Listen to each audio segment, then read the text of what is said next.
Hello guys, तो welcome back on my YouTube channel. तो चलिए आज हम पढ़ते हैं मोस्ट जीके के मोस्ट 30 क्वेश्चंस। तो फर्स्ट क्वेश्चन देखते हैं क्या है। फर्स्ट क्वेश्चन है, तालचार किसके लिए महत्वपूर्ण है। जो नीचे ऑप्शंस दिए गए हैं उनमें से तालचार जो होता है वो किसके लिए महत्वपूर्ण होता है, किसके लिए बहुत ज़्यादा इम्पोर्टेंट होता है। इसके लिए आपको मिलेंगे 5 सेकंड, और अगर आपको ज़्यादा टाइम चाहिए तो आप वीडियो को पॉज कर सकते हैं। तो इसका करेक्ट आंसर हो जाएगा ऑप्शन नंबर बी, भारी जल संयंत्र के लिए तालचार बहुत अधिक महत्वपूर्ण होता है। ओके, याद रखिएगा। नेक्स्ट क्वेश्चन है, चीन के समान जलवायु कहाँ पाई जाती है। मतलब चीन के जैसी ही जलवायु कहाँ पाई जाती है। एक और कौन सा ऐसा देश है जहाँ पे चीन के जैसी ही जलवायु पाई जाती है।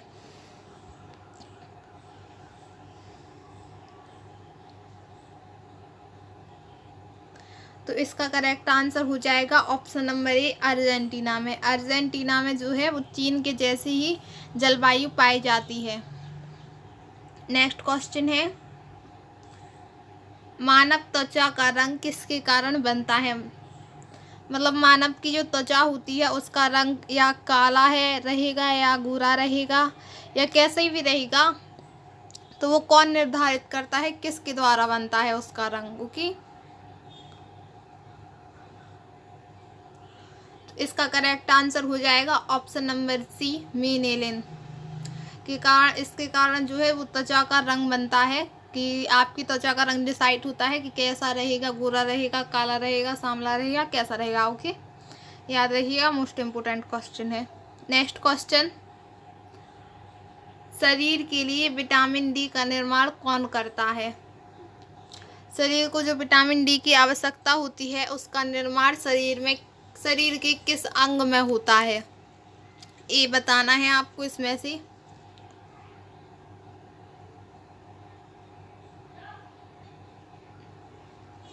तो इसका राइट आंसर हो जाएगा ऑप्शन नंबर डी, त्वचा। त्वचा जो है वो विटामिन डी का निर्माण करती है। और विटामिन डी का स्रोत क्या है, तो विटामिन डी का स्रोत है सूर्य का प्रकाश। सूर्य के प्रकाश से मुख्यतः विटामिन डी बहुत अधिक मात्रा में मिलता है हमारी शरीर को। तो सूर्य का प्रकाश जो है वो बॉडी के लिए बहुत ज़्यादा इम्पोर्टेंट है, क्योंकि इससे विटामिन डी मिलता है। ओके, नेक्स्ट क्वेश्चन है, समुद्र की गहराई मापने के लिए किस यंत्र का प्रयोग किया जाता है। कि समुद्र कितना गहरा है ये देखने के लिए किस यंत्र का प्रयोग किया जाता है।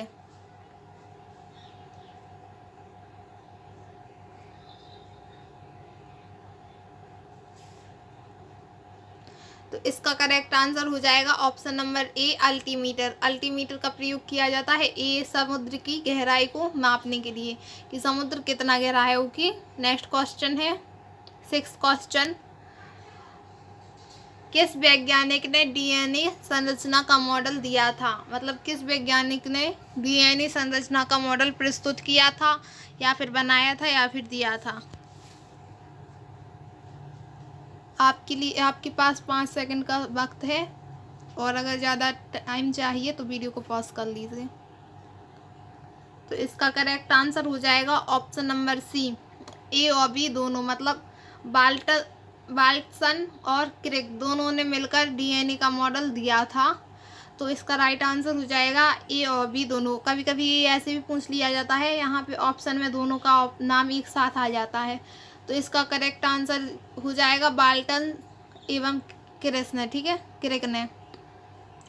नेक्स्ट क्वेश्चन है, प्रयोगशाला में बनने वाला प्रथम तत्व कौन सा था। मतलब ऐसा कौन सा प्रथम तत्व था, मतलब सबसे पहले वैज्ञानिकों ने कौन सा तत्व बनाया था प्रयोगशाला में। तो प्रयोगशाला में बनने वाला प्रथम तत्व कौन सा था। तो इसका राइट आंसर हो जाएगा option number C, urea. Urea जो है वो प्रयोगशाला में बनने वाला प्रथम तत्व है। ओके, नेक्स्ट क्वेश्चन है, किस विटामिन में कोबाल्ट पाया जाता है। ऐसा कौन सा विटामिन है जिसमें कोबाल्ट पाया जाता है। तो इसका राइट आंसर हो जाएगा option number D, vitamin B12। Vitamin B12 cobalt का स्रोत है। अगर किसी को कमी है कोबाल्ट की तो उसके लिए विटामिन B12 का उपयोग करना चाहिए, तो उसकी कमी ठीक हो जाएगी। नेक्स्ट क्वेश्चन देखते हैं। किस विटामिन की कमी से एनीमिया रोग होता है? तो विटामिन B12 की कमी से होता है। और किस विटामिन की कमी से किस विटामिन से एनीमिया रोग ठीक हो जाता है? एनीमिया रोग किससे ठीक हो जाता है? तो विटामिन B12 की कमी हुई थी तो हो गया था, और B12 को पूरा कर देंगे तो ठीक भी हो जाएगा। तो इसका करेक्ट आंसर क्या हो जाएगा? Option number D, vitamin B12। Okay, next question है। नंद वंश का संस्थापक कौन था? जो नंद वंश था उसकी स्थापना किसने की थी, या उसका संस्थापक कौन था?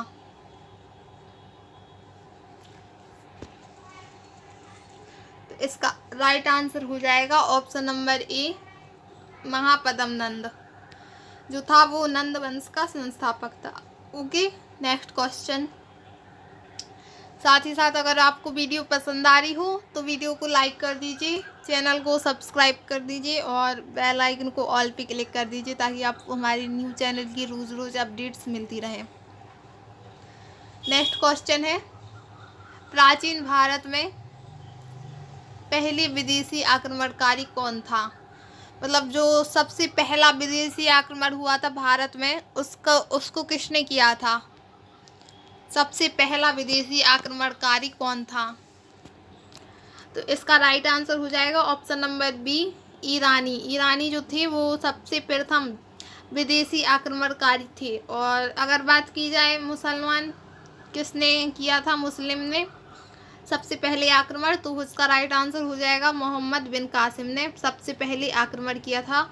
मुसलमान था वो 712 ईस्वी में। ओके, और बात की जाए सबसे पहले आक्रमण किसने किया था, तो उसका राइट आंसर हो जाएगा ईरानियों ने। Okay, next question. मगध का शासक कौन था? मगध का कौन सा शासक सिकंदर के समकालीन था? मगध का कौन सा शासक सिकंदर के समकालीन था? मतलब सिकंदर के समय में था। समकालीन मतलब समकालीन मतलब समय में था, मतलब सिकंदर भी था और कौन सा ऐसा शासक है मगध का जो सिकंदर भी था और वो भी था? तो इसका राइट आंसर हो जाएगा ऑप्शन नंबर ए, धनानंद। ओके, धनानंद मगध का शासक था, वो सिकंदर के समकालीन था। ओके, नेक्स्ट क्वेश्चन है, यहाँ पे किस होना था, किस सम्राट का नाम देवान प्रियादसी था? और फिर उसने बदल के अपना नाम या फिर इनमें से कुछ कर लिया, तो किस शासक का नाम देवान प्रियादसी था?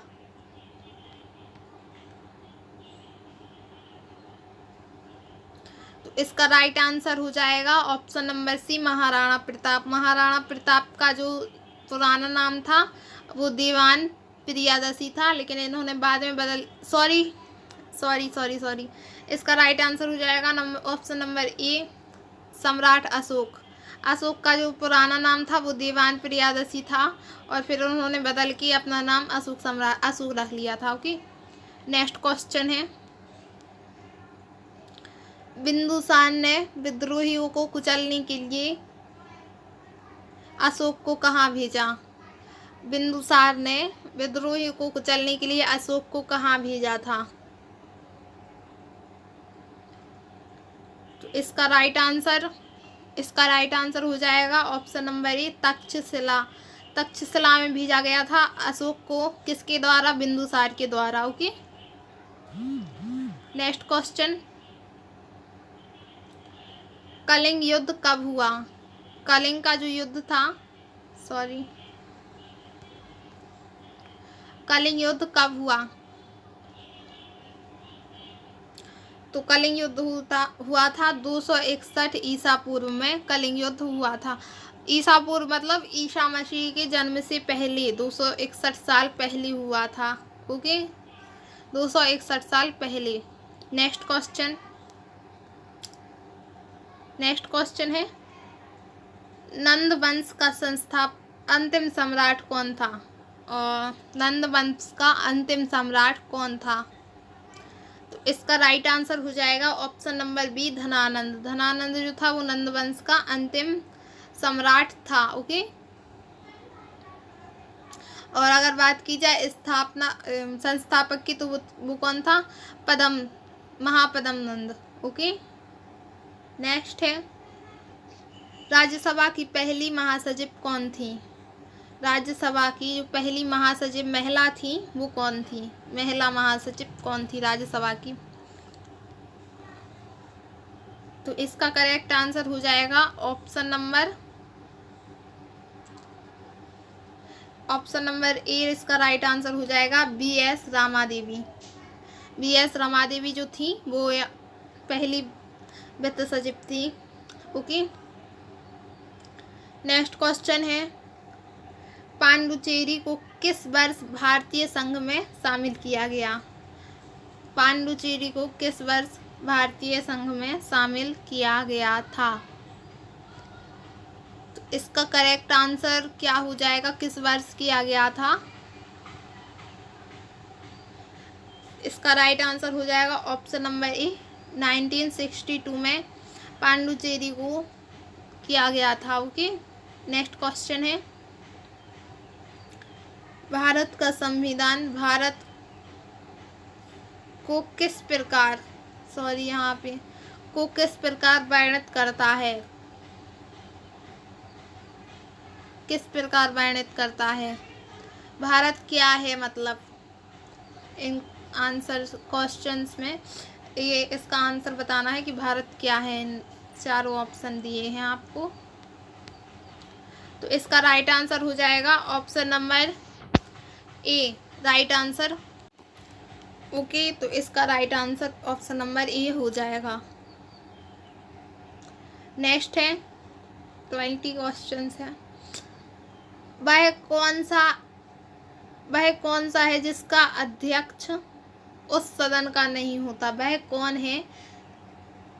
कौन सा सदन है जिसका अध्यक्ष उस सदन का नहीं होता, किसी दूसरे सदन का होएगा? तो कौन सा सदन है वह?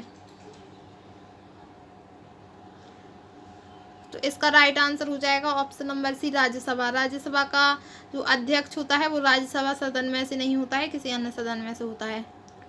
ठीक है। तो ये मोस्ट इम्पोर्टेंट क्वेश्चन है, याद रखिएगा। साथ ही साथ वीडियो पसंद आ रही हो तो वीडियो को लाइक कर दीजिए, चैनल को सब्सक्राइब कर दीजिए। क्वेश्चंस याद रखिएगा, ये बहुत इम्पोर्टेंट क्वेश्चंस हैं आपके लिए। नेक्स्ट क्वेश्चन है पूरे देश में कितनी क्षेत्रीय परिषद को बांटा गया है? पूरे देश को कितनी क्षेत्रीय परिषद में बांटा गया है? तो इसका राइट आंसर पूरे देश को कितनी क्षेत्रीय परिषद में बांटा गया है, इसका राइट आंसर हो जाएगा ऑप्शन नंबर ए, 5 क्षेत्रीय परिषद में बांटा गया है पूरे क्षेत्र को। ठीक है। नेक्स्ट है किसकी सिफारिश पर संविधान सभा का गठन किया गया? किसकी सिफारिश पर संविधान सभा का गठन किया गया?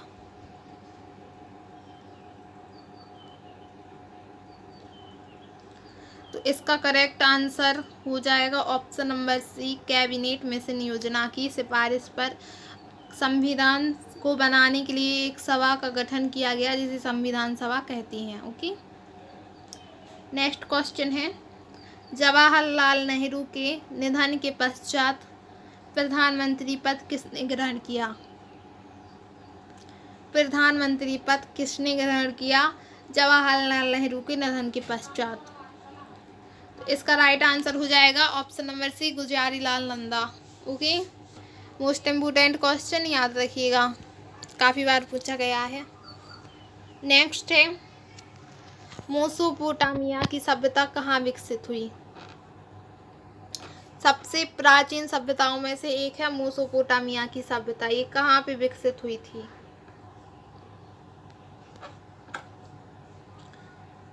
इसका राइट आंसर हो जाएगा ऑप्शन नंबर बी, दलजा फरात नदी घाटी में। जो सारी सभ्यताएं होती हैं वो किसी नदी के किनारे ही विकसित होती हैं, क्योंकि यहाँ पे पानी, अनाज की खेती की जाए, यहाँ पे पानी होता है, जिसके कारण जो क्रियाएं होती हैं वो आसानी से कर लेती हैं। तो सारी सभ्यताएं नदियों के किनारे ही विकसित की गई थी। ओके। और मेसोपोटामिया की सभ्यता कहाँ विकसित हुई थी? तो वो है दलाज फरता नदी घाटी में। ओके। नेक्स्ट क्वेश्चन है, विश्व की सबसे प्राचीन सभ्यता कौन सी है? जो सभी हैं वो सभ्यताएं हैं, इनमें से सबसे प्राचीन सभ्यता कौन सी है विश्व की? तो इसका राइट आंसर हो जाएगा ऑप्शन नंबर डी, मेसोपोटामिया की सभ्यता जो है वो विश्व की सबसे प्राचीन सभ्यताओं में से एक है।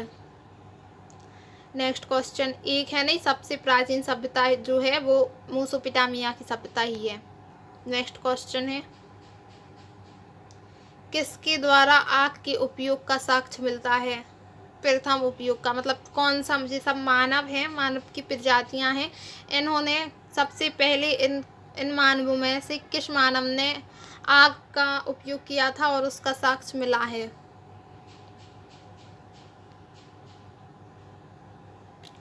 तो इसका राइट आंसर हो जाएगा ऑप्शन नंबर बी, होमो इलेक्ट्रस। होमो इलेक्ट्रस मानव जो था उन्होंने आग का उपयोग किया था और इसका साक्ष्य मिल चुका है। नेक्स्ट क्वेश्चन है, कोलकाता अंग्रेजी की किलेबंद बस्ती का क्या नाम था? मतलब कॉलेज का क्या नाम था? कोलकाता की अंग्रेजी की किलेबंद बस्ती का क्या नाम था? किलेबंद बस्ती मतलब कॉलेज, तो क्या नाम था? Fort William. राइट आंसर क्या हो जाएगा? Option number B, Fort William right answer हो जाएगा। ओके। नेक्स्ट क्वेश्चन है, विजयनगर साम्राज्य में सबसे बड़ी प्रशासनिक विभाग को क्या कहा जाता है? सबसे बड़ी प्रशासनिक विभाग को क्या कहा जाता है या था विजयनगर में? याद रखिएगा। तो सबसे बड़े प्रशासनिक विभाग को कहा जाता था option number A right answer हो जाएगा मंगलम। सॉरी, मंगलम नहीं, Mandalam. Option number A right answer हो जाएगा। नेक्स्ट है, हीराकुंड परियोजना से कौन सा राज्य लाभान्वित है? मतलब कौन से राज्य में लाभ होता है हीराकुंड परियोजना के बनने के कारण? कौन सा राज्य जो है उसको लाभ होता है? या इसको ऐसे भी पूछ सकते हैं कि हीराकुंड बांध परियोजना किस राज्य में स्थित है? तो इसका राइट आंसर हो जाएगा option number D, Orissa. Orissa राज्य जो है हीराकुंड परियोजना से लाभान्वित है। नेक्स्ट है लास्ट क्वेश्चन आज का, जहाँ कानून नहीं है वहाँ स्वतंत्रता भी नहीं है। जहाँ कानून नहीं है वहाँ स्वतंत्रता भी नहीं है, यह कथन किसका था? यह जो कहा था वो किसने कहा था? तो यह option number C right answer हो जाएगा। और लॉक का कथन था ये कि जहाँ पे कानून नहीं है वहाँ पे स्वतंत्रता भी नहीं हो सकती। तो आज के लिए बस इतना ही। अगर आपको हमारी वीडियो पसंद आई हो तो वीडियो को लाइक कर दीजिए, चैनल को सब्सक्राइब कर दीजिए। मिलती हैं अब नेक्स्ट वीडियो में, तब आज के लिए बस इतना ही। ओके।